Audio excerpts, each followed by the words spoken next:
Hey to the most amazing nurses. It is Dr. V here with Morning Infusion with Dr. V podcast, where we are intentional about teaching nurses how to work from anywhere around the world, making money and owning your own time, building profitable nurse coaching and consulting businesses.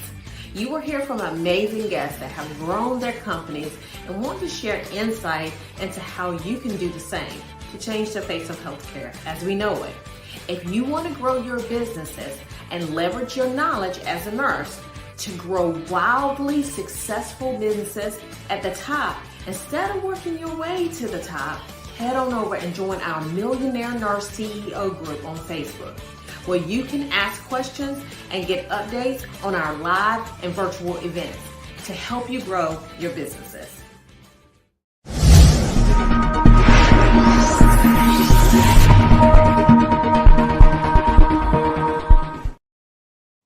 Good evening or good morning, everyone.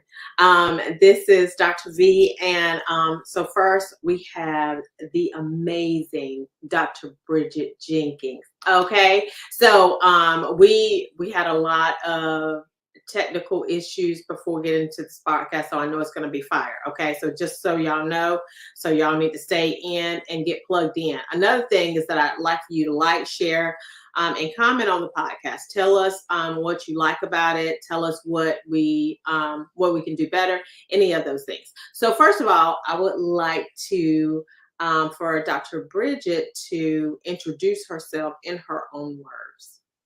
Well, hello, everyone. First of all, I want to say, Dr. V, thank you so much for having me, inviting me to be a part of your podcast.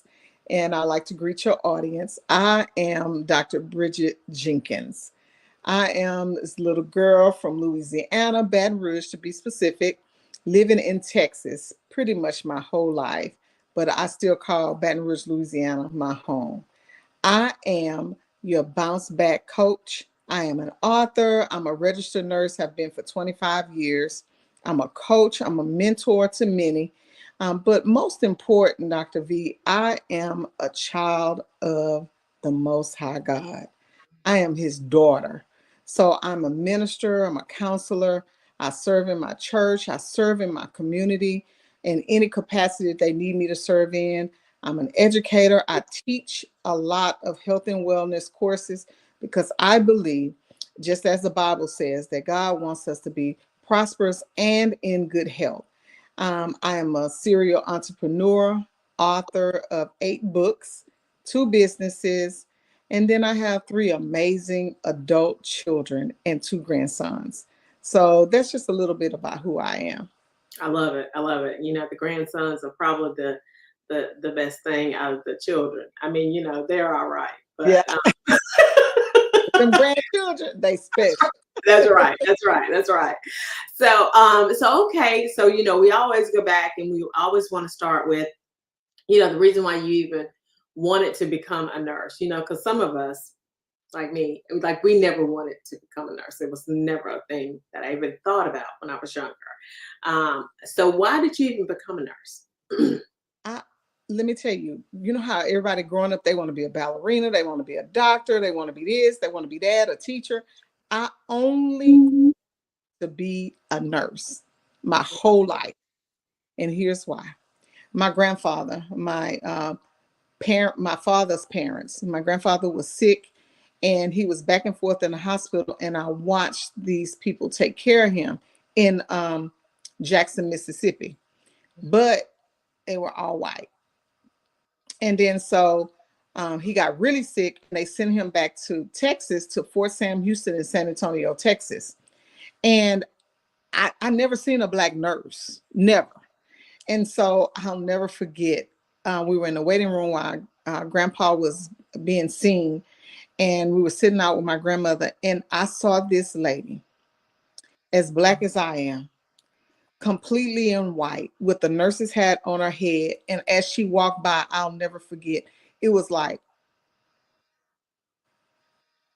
and then I said, "Are you a nurse?" She says, "I am." She was actually a lieutenant in the Army Corps, Army Nurse Corps.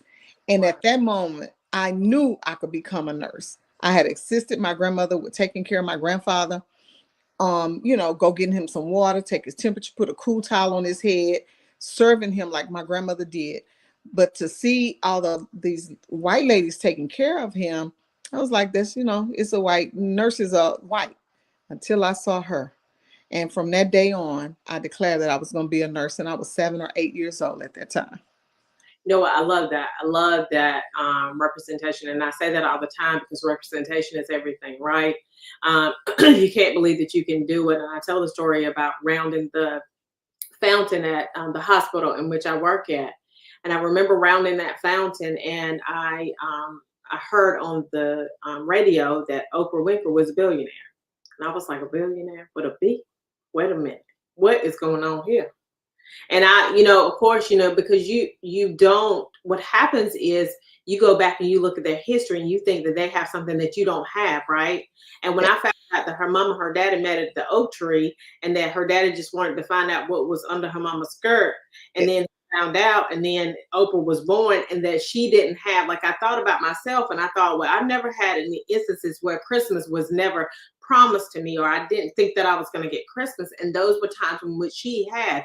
And if she had that and I have this, yes, I can do anything. I could be a millionaire. Right. Yeah. Right. Exactly. And so that is the moment that literally is, well, of course, there's a multitude of moments, but that was one of the moments that just really changed my life. So thank you for telling that story. Okay. So tell me, so you became a nurse, right? And so what was one of the first places that you worked at initially? So crazy. Okay. So I'm a teenage mother. I got pregnant with my oldest daughter, Amber, at 17 years old. I had her when I was 18, 2 months out of high school. And at the time here in Houston, I was going to the charity hospital. It was called Jefferson Davis. If I tell you them nurses treated me something terrible there, and I kept remembering I'm gonna still be a nurse, even in this situation where I heard constantly that I wasn't going to be anything because I had this baby as a teen mom. I wasn't going to make it in life. But I say I'm going to be a nurse, and I'm going to change how people get treated at this hospital because it was terrible. 18 years old. And so fast forward to when I graduated from nursing school at 25, my first job was at this hospital. They changed the name from Jefferson Davis, changed the building, but they closed that building because it was old and dilapidated, and moved to LBJ Hospital. My first job was at that hospital in labor and delivery. Yes. Did you meet those nurses again? And I'll tell you, one of the first nurses I met, I didn't remember her name, but I remembered her voice. And they were taking us on a tour of the unit, and I heard her voice, and I said, that's that lady that told me I wasn't going to be nothing. I never forget. So she's the one that told you weren't going to be nothing? I mean, I heard it from everybody, pretty much family, everybody. But I heard it from her, and I didn't know her name, but I heard her voice, and I remembered her voice. And when I heard her voice on the unit that day, when we were rounding all of the new hires, the graduate nurses, I recognized her voice, and I looked up, and it was her. Did you say anything? I did. What'd you say? I said, hello, how are you? Nice to meet you. And she was still mean at that hospital. She said, go on in with your group. She was still mean. Wow. But I ended up working with her for over 10 years. Sweetest pie ever. Yes. Well, she was sweet as pie to you, but after you done start working with her, but she went to the patients, was she? She wasn't to the patients either, still. Yes. Wow. So I picked that job because I said, I want to change how these women are treated in labor and delivery because it was not good. Wow. Mm-hmm. I remember a story because I had this, I was listening to one of the influencers, and he was talking about this kid who had written this paper. And the kid, and so many people they kill people's dreams like that, right? I'm so glad that you were resilient and that you were like, listen, I don't care what you say, I ain't gonna do. I'm gonna do this, right? Because what he said was the kid wrote a paper about what his life was gonna be like. And because the teacher said, you're a nomadic kid and you're not gonna make it, and she gave him an F. And so he took the F home to his daddy, and he was like, what do I do about this?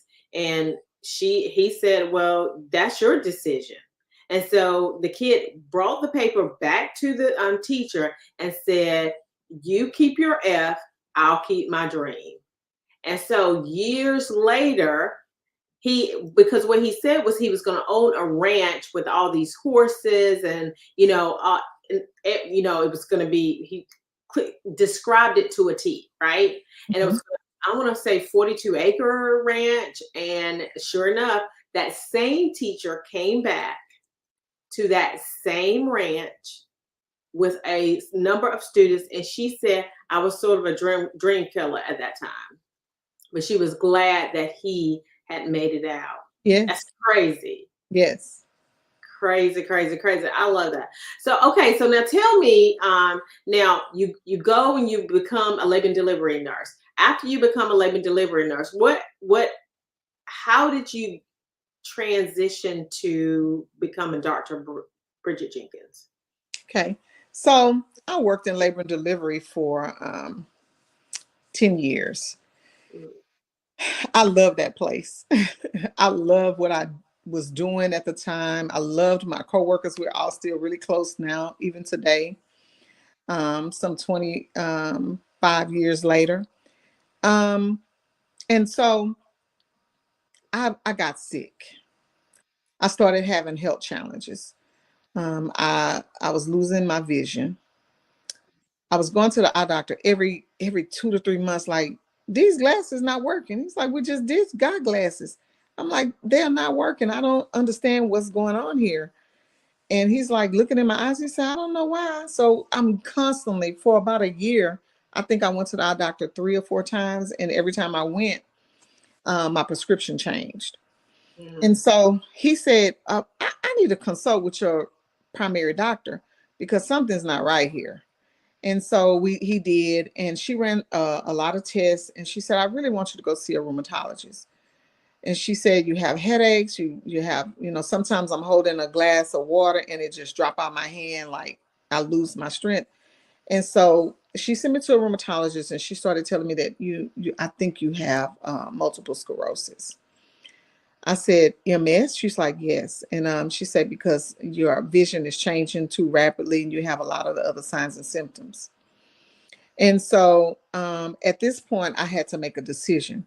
I was working, so labor and delivery is very high acuity. And what that means is the patients come in, they have a lot of needs, healthcare needs. You got to be on your toes. You got to be able to work and think and act quickly because their life and the baby's life could depend on it.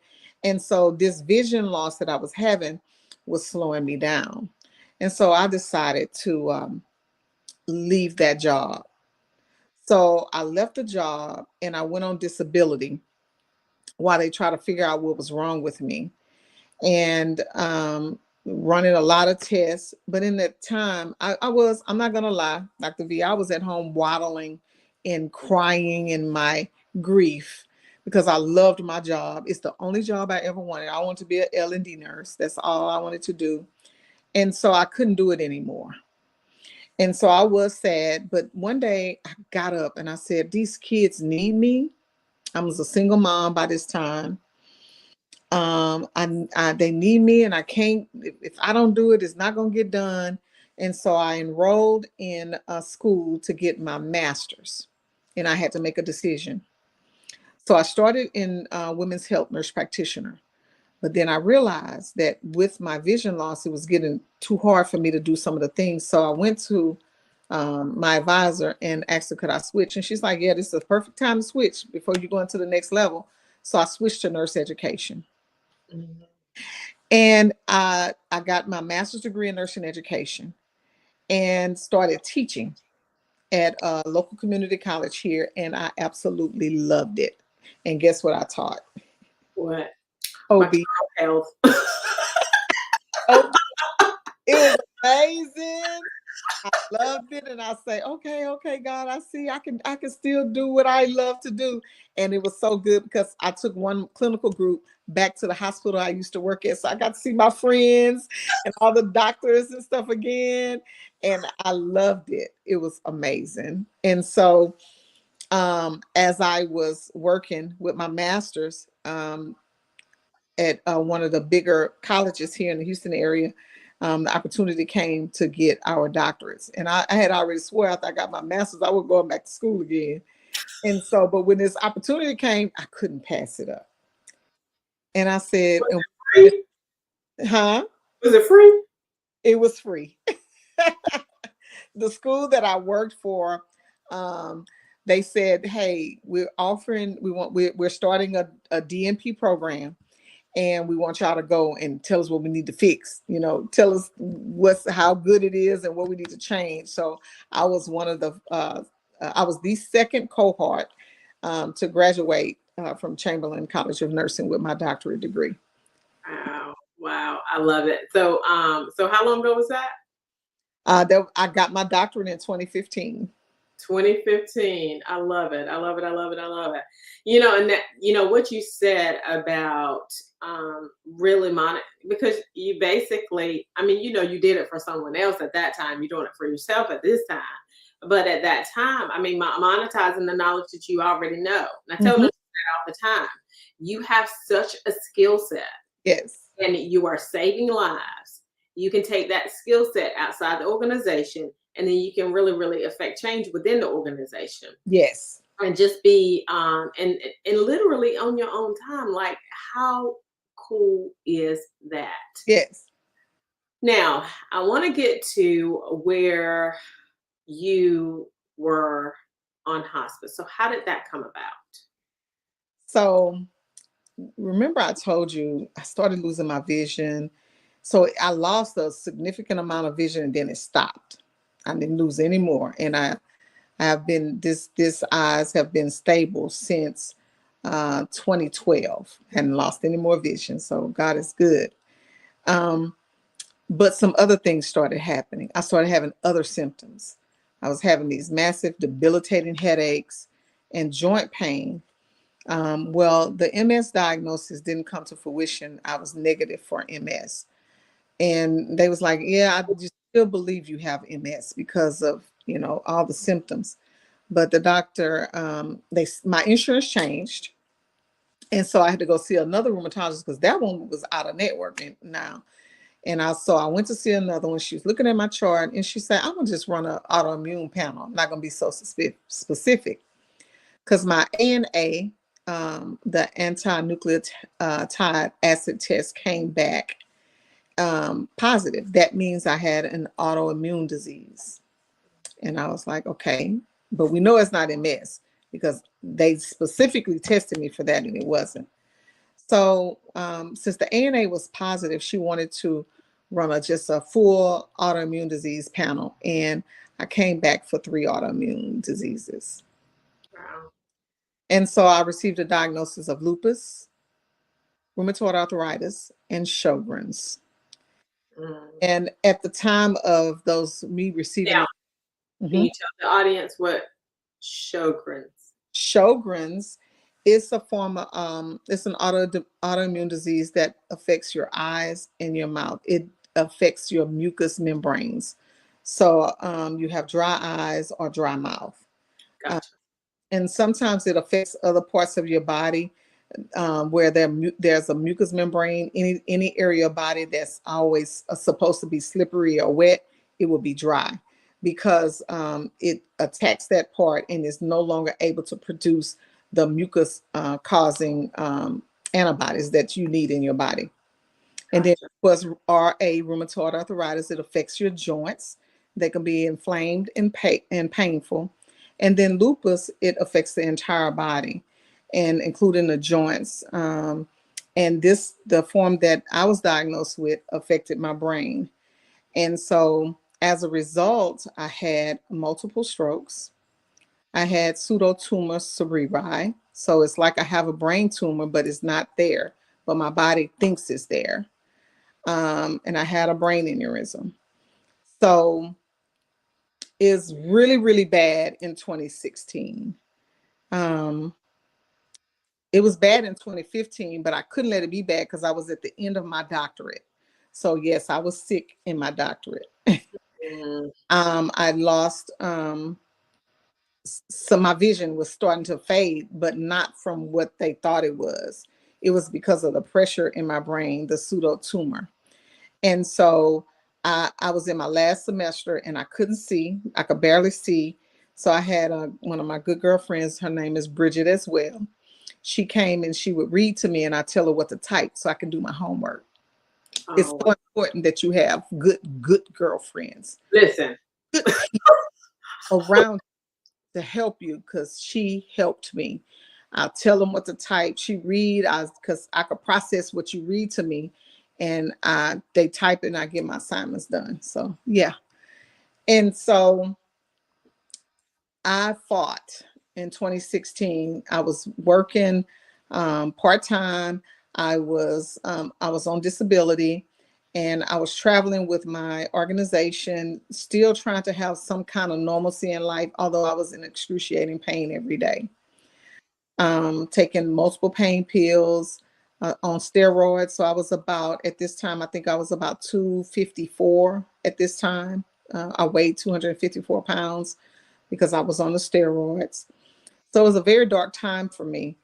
But in 2017, it really got bad. Um, my head was hurting so bad. I couldn't walk. I couldn't even bend my knees.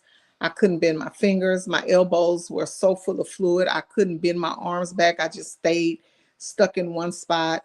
It was really bad. And the doctors were saying I was constantly in the hospital, in the hospital, in the hospital. Um, in the last visit, they said, we're going to give you some oxymorphone for this pain because it was really bad. And I was on morphine, I was on fentanyl, and I still was in severe pain. It was so bad. Dr. V, was so bad. I remember praying and asking God to go ahead and take me because I couldn't, it was so bad. I would put a towel in my mouth because I was gritting my teeth down, bite my tongue, scraping my teeth because the pain was so bad, even though I was on all these heavy pain meds. Wow. And I remember I was in the hospital and they had done multiple tests. And this doctor, they flew him in from somewhere to see me. And he came in and he said, I'm going to do a spinal tap on you. I want to look at your spinal fluid. He said, this is bad. And I have a suspicion, but I want to see. He said, have you ever been told that you had encephalitis? And I was like, no, that's when your brain swell, inflammation in the brain. I said, no. He said, have you been outside and gotten bitten by mosquitoes, anything? I said, no, I don't get out of my bed pretty much. And he said, okay. He said, I'm going to just run some tests. And I'll never forget, I went, they took me down to the area where they do the spinal tap. And I hear them talking. And he said, I'm going to need you to hold real still. Now I'm an instructor. I'm a nurse and I'm an instructor. So I noticed, I said, I know the spiel. I curve my back. I'm on the table because they didn't want me to sit up. They wanted me to lay down. So I'm on my side and I curl my back and I just get in the fetal position like I'm supposed to. He said, you know the drill. You had one of these before? I said, no. I said, I'm a nurse. I'm a nurse instructor. I know what it is. He came around and he looked. He said, you a nurse? And I said, I am. He said, thank you for your service. I say, you're welcome. Thank you for your Doctor. I like him already. Okay, go ahead. He said, I'm finna touch you. I said, okay. And even though he told me I still jumped, he said, are you okay? I said, I was ready for that. I don't know why I jumped. He said, you're very sensitive. He said, it's normal. I was like, okay. He said, so I'm going to keep my hand so that won't happen again. I said, okay. And he said, okay, I'm wiping you off with something cold. I felt it. It was like freezing, even though it was just cold. And he said, okay, I'm about to place the catheter. And I had a very bad headache. I will never forget it. I write about this in my book, one of my books. He played.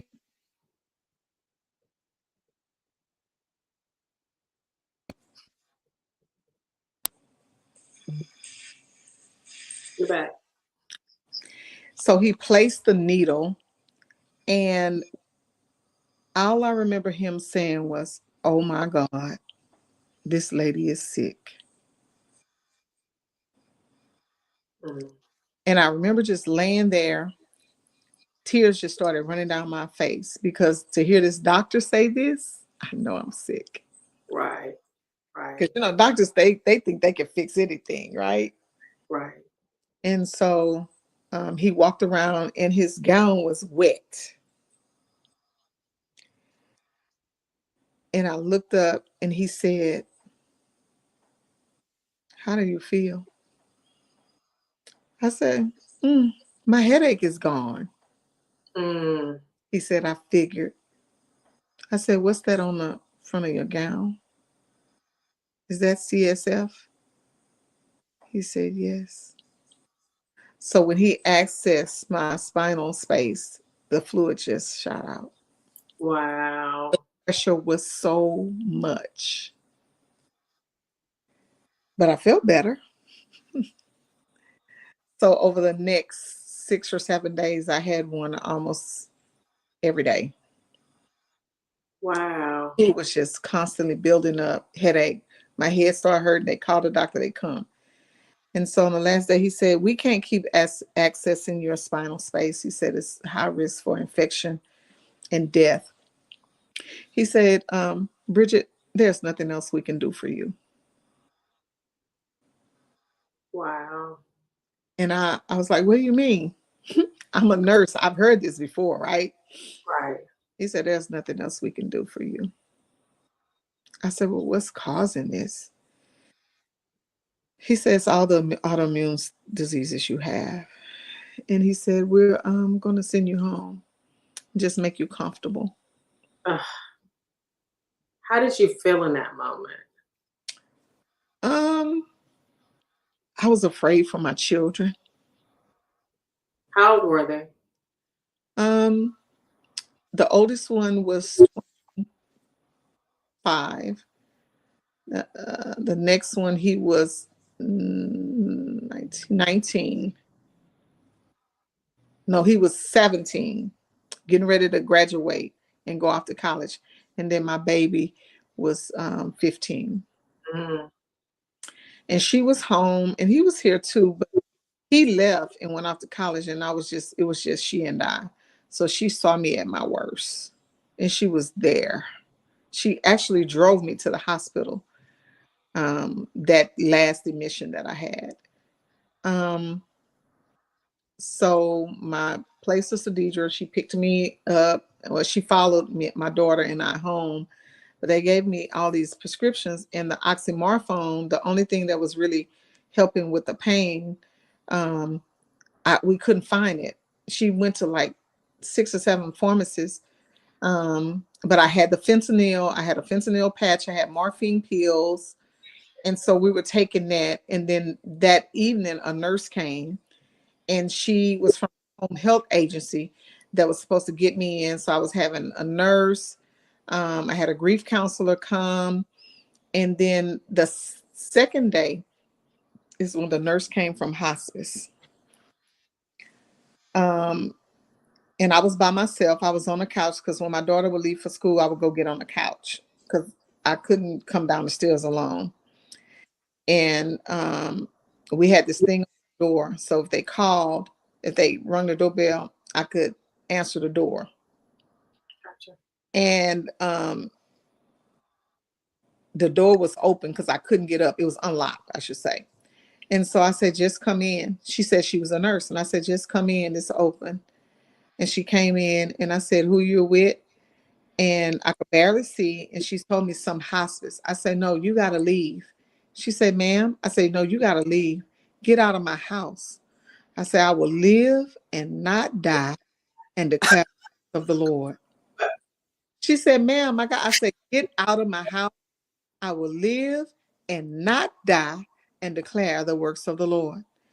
And I say, "You got to leave now. Get out now." I'm weak and barely can move, telling this woman to get out. I'm trying to get up off the couch because I really need her to leave.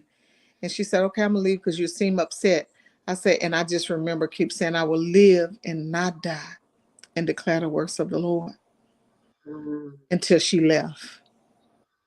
And then when she left, I got back on the couch. But at that moment, I began to pray and ask God if this was the end for me. And I said, if it's the end, okay. The kids are going to be okay. I made sure they have policies, they have what they need to have a good start in life. I know I've instilled what they need to be amazing adults. I said, so I'm going to be okay. And I said, if it's time, I'm going to go. And I went to sleep. And my nurse came, and my TV stays on TBN. Even now, it's on TBN. And the preacher on TV, he was saying, if you got something that's killing you, won't go away, a habit you need to get rid of, you need to pray and you need to fast. Matthew 17:21. You need to go on a 21-day fast. So I was like, oh, I said, we need to go on a fast. So my nurse and I laughing. And I said, yeah, we need to go on a fast. And she's like, you can't go on a fast. I said, I know. And so I was talking to my girlfriend on the phone, Briggs. She called every morning. And I said, I heard this preacher said Matthew 17:21. Read it to me. And it says some things move by only fasting and prayer. And I was like, oh, okay.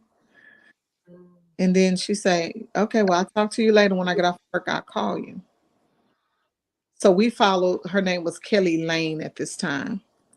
That next morning, we were watching Kelly. She called me and wake me up. You up? I said, yes, on. She come on Facebook Live and pray every morning. And she did a little preach. She preached for a few minutes, and then she said, y'all, God told me to tell me somebody on here need to do a fast, a 21-day fast. Second time he done told you, you better listen to him. It's gonna change your life. And so my nurse was there, and I said, I gotta do a fast. She said, Miss Bridget, you can't do no fast. Yes, I can. You're gonna kill yourself.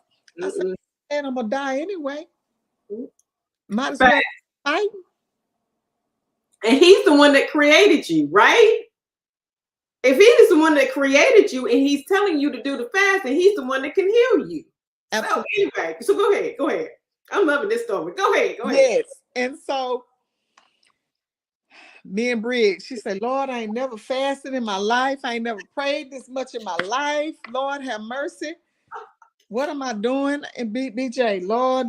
Now I remember her saying, I don't know how to pray, Lord, but Lord, don't let this girl die on this fast on me, because I'm going to do it with her. So that next day, we read the scripture, well, she read it to me, and I memorized it. I'm gonna just say it every day. And I turned down my plate. My nurse don't bring me no food. She said, I can't believe you're doing this. She said, I have to let the doctor know. I said, you can tell them whatever. They said I'm gonna die anyway. I might as well die believing and fighting.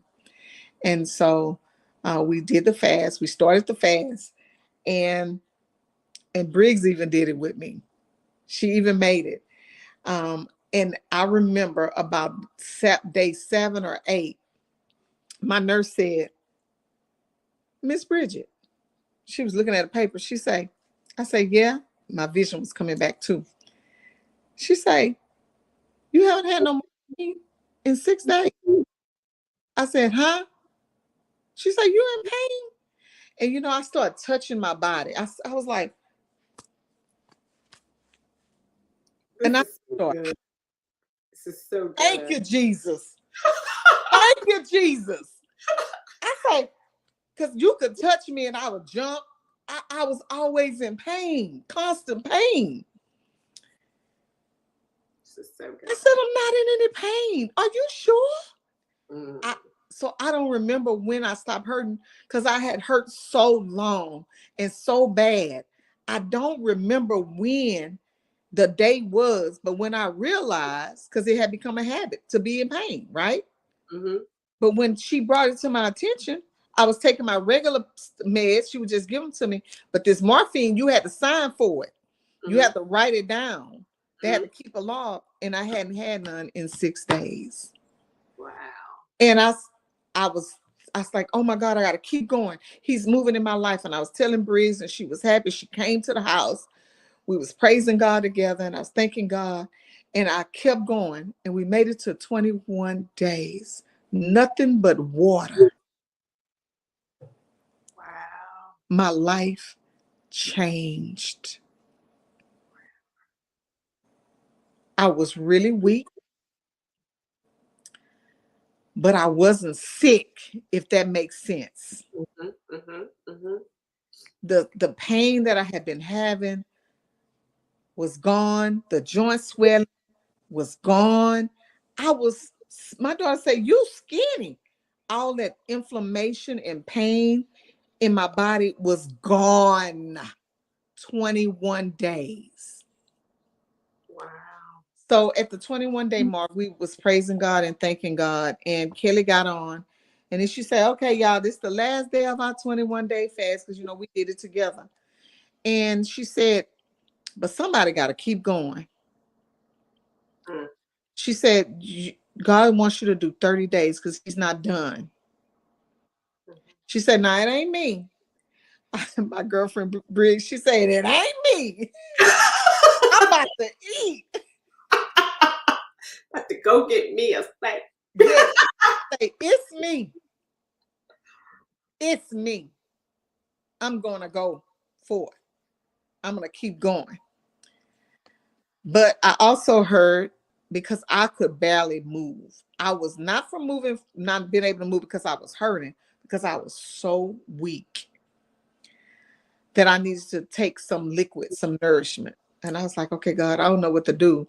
And so Briggs said, maybe you can do some cold pressed juice. You can juice. I can't juice. I can't even stand up in the kitchen and wash my hands at the sink. I was so weak.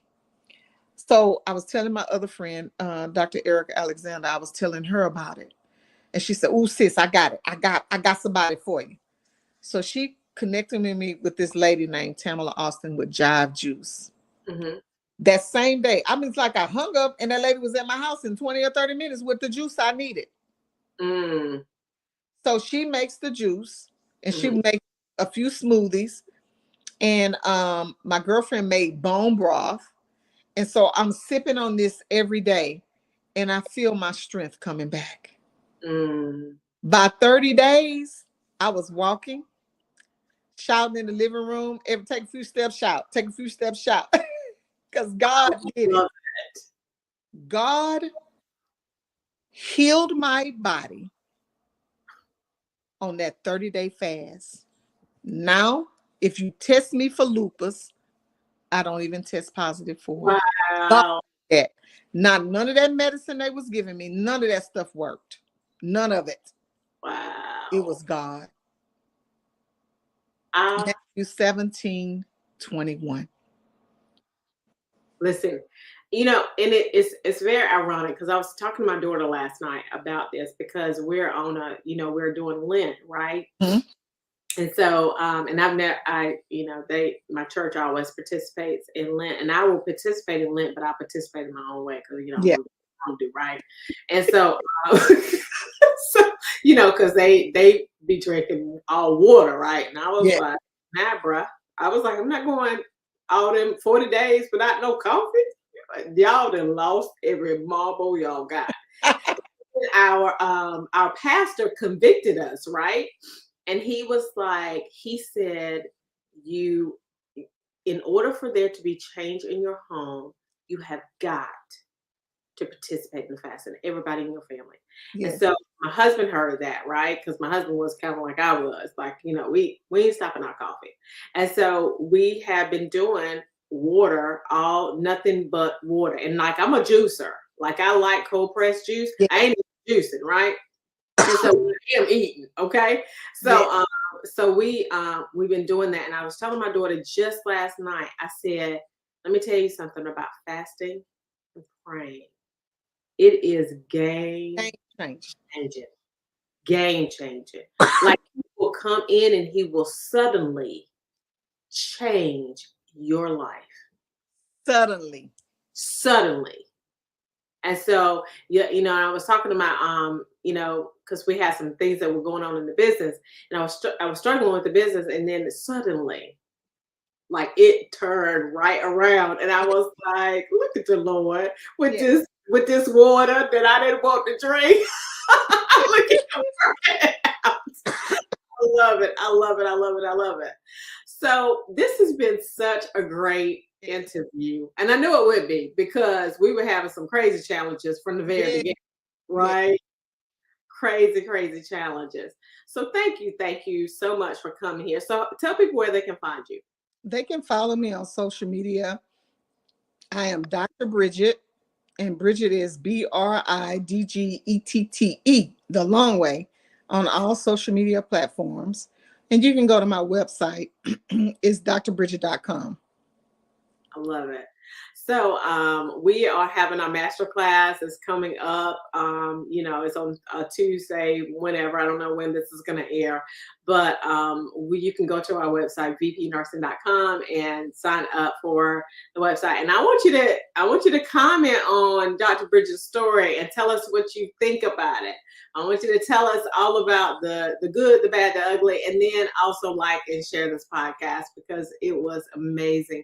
And I hope it inspires someone. Yes. And so thank you for sharing your story. Because I always say that whenever the reason why we go through things is, you know, because there was a few things that I think came out of the story. One thing is that you declared life over your body. There's power of life and death in the tongue. Yes. And a lot of people are declaring death in their bodies, or they're declaring death over their whole being, right? Yes. But also, what you went through was not for you. What you went through was for the person who will receive the inspiration to keep going. Yes. So, don't give up. I love it. I love it. I love it. So thank you, Dr. Bridgette. You guys have a phenomenal rest of your day. You